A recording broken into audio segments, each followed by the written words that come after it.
You know why? The only reason is because my man went Super Saiyan on the. I mean, he kind of draw it with the hair, but it's all good. All right. Jersey's Darkmatter, Philly's own Uno. All right, we going right into this final destination. Ness v Inkling. What's up? I mean, what do you think about this? So Uno was just asking me what to do in this matchup, and I have no clue what Inkling does in this game. I don't really know a lot about Inkling's kit. Yeah. I know that she has a lot of really good tilts. She does have really good space controlling aerials. And okay, so there you go. So now we just learned that we learned that paint. Yeah, paint gets absorbed. So that was disheartening. What it's looking like in this matchup is that that character is has really good movement, Inkling. Yeah. But it seems like he has a hard time zone breaking. I'm not sure if it's an Inkling problem or specifically Uno in his matchup, because he was talking earlier about how the last time he did this matchup was against the great Gonzalez. It didn't go well for him. Right. Well, here's the problem here. From what I can see here, and this is not a slight against Uno, this is just a slight against the character. It's when you see that your character has decent aerials but doesn't really have anything to take out, like you said, zone breaking. Right. You're then going to have to rely on a couple of them moves. But Inkling is not at a disadvantage for those types of options, because he does have a really good fair, has a really good bear. You know what I mean? And then he just saw that he can actually reduce his mobility using that paint. So it's really just going to be playing around the things that aren't going to take away a lot of his work with like the paint grenade, because that'd be a dub. You know what I mean? That'd be a problem. So now he just needs to get this stock off.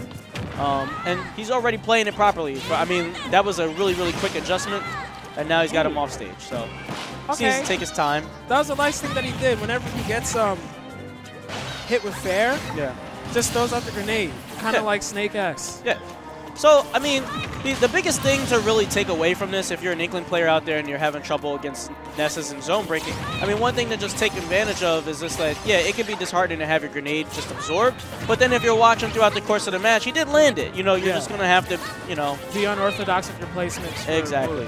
The only thing that, so I wanted to ask this in the beginning. Ooh, that was actually a dirty spike. All right, so dirty spike I was going to ask, what was the thought process behind going to FD? Because I don't know anything about this matchup. But now that we saw that he had difficulty getting in, and when you're playing FD, it's a flat stage. There's only one way to get in. Right. Now it's all right. Well, now you can analyze how you're okay, now we're going to create angles.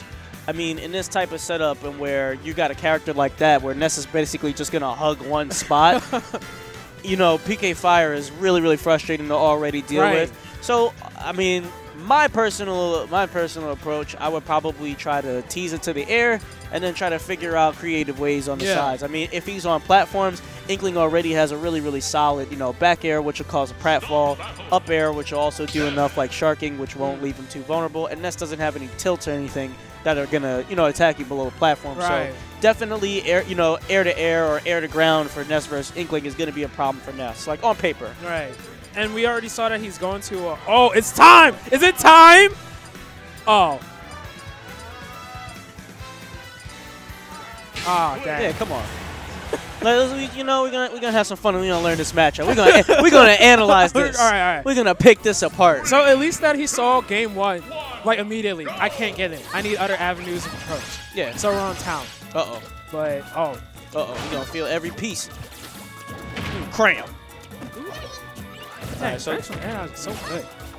So Nair looks like a really solid option as a get off you move. Oh, he should have let that go earlier. Ooh, that was not the option. Yeah, because he can always swing that back around.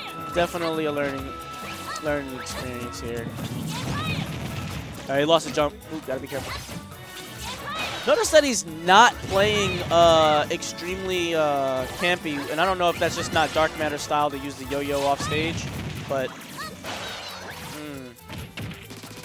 yeah. That seems to be like one of his preferred go-tos right now.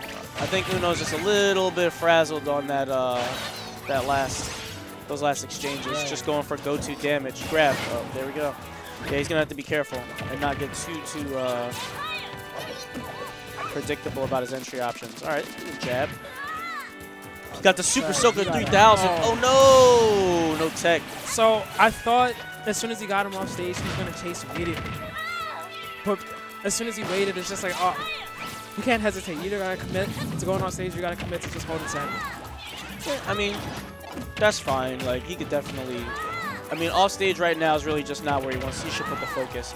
To be honest, Ness isn't really like a heavy movement character, but it still wouldn't hurt to use that down special to restrict a lot of that. You know what I mean? He doesn't want him to be able to move freely. There you go. I got one. All right. I mean, he's working the jab. I mean, there's really not much you can do. I mean, outside of that, he does need to fare a little bit more in this neutral. Probably try to find a way around some of these other fares, see if it's going to trade. I mean, he doesn't really have much to lose here outside of, like, you know, loser's bracket, but he can definitely make the adjustments later. See what's able to trade, like, at the first couple of stocks. But right now, he's going to just have to play, you know, really, really tight. Yeah. Up air is not to be messed with. And down air is getting a lot. I mean, that down special, like I said, is giving him a lot more mileage than he's taking advantage of. You know, even though it's not just, you know, grounding him and trampling him, it is also reducing his speed. Like, dashing and movement in this game has been made universal. So everyone is able to take advantage of it. So it wouldn't hurt, you know what I mean, to just kind of like, hey, let's make some stage hazards. Bam. And there you go. Okay. Every time he's used it, he's got a change off of it. So I'm just saying, bro. That young comeback. Yeah, Uno's a smart player, so he's gonna see that that's working at some frequency. I mean, it's unfortunate that there you go. Recovery. Yep. And he's staying away from the ledges. And Darkmatter, and you know what? I don't want to make it to just be one-sided. I know it's like, forget Jersey, but no. But for real, I mean, Darkmatter's also doing a really good job approaching a character with such amazing aerial potential. So, I mean, I know that's a little late in the set, but I mean, I was just about to say, like, whatever Darkmatter was doing was working. So, like, yeah, it there clearly wasn't is a lot to speak on. Yeah.